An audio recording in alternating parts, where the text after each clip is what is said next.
tomorrow morning in Nyeri. Things happen. Anyway, let's talk about Cameroon against Brazil. Do Cameroon stand a chance here, by the way?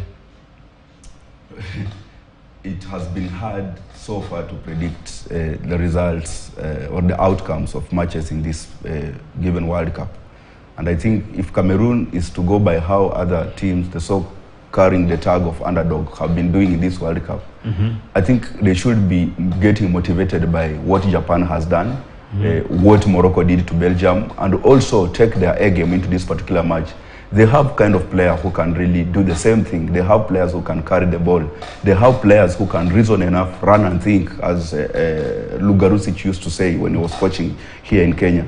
And I think it's now up to them to carry that one, because remember, it's only a win that will keep them into the World Cup. A draw will not be anything to make them actually continue gracing this tournament, and they need to put every arsenal within their possession to ensure that they win this particular match.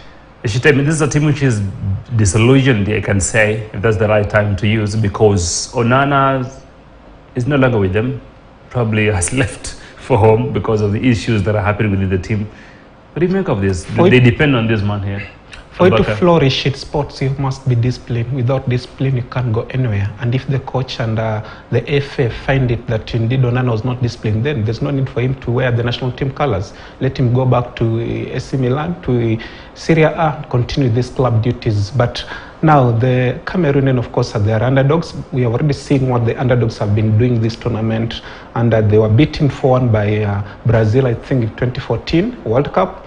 But that shouldn't discourage them. They should take motivation and inspiration from their 1-0 win against the Brazil at the FIFA Confederation Cup, I think in 2003, something of sort. And they can at least also pull an upset, but it's a tall order for the Cameroonians, bearing in mind that their defense is not that way strong, and we know the attacking prowess the Brazilian possess, and it's going to be a really interesting match, and they have to win for them to have a chance to progress to the next round. Probably, let's hope and see. They have great players, by the way, Brazil. Players to watch for Brazil. There will be the best, that's Richarlison, one of the players who have been critical and very clinical in this matches. What do you make of this, right?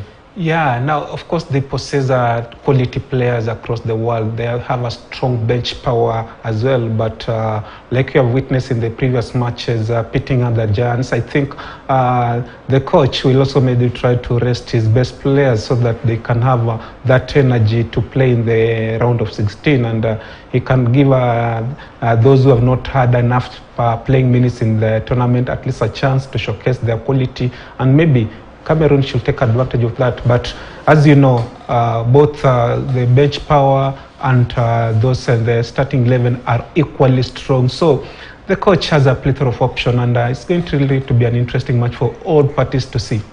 Your prediction? Prediction is going to end in a draw. Sedo? Cameroon will. It's quite ridiculous to hear a draw.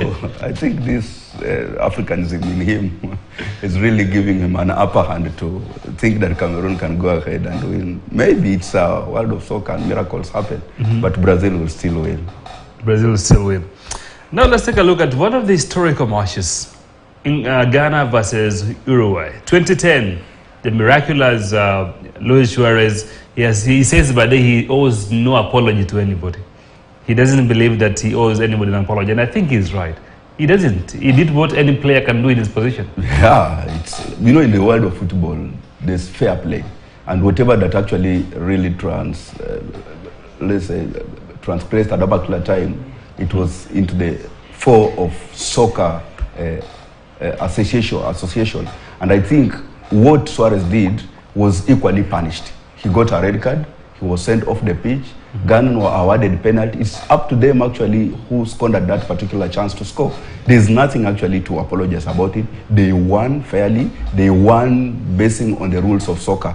Coming to this battle, they need now actually to rise up and try to really, if they can, override the 2010 memories. It is this chance that will give them a chance maybe to really climb and maybe start thinking that Ghana, as it has been, it's as well in a good position to beat Uruguay. Suarez says it's their mistake.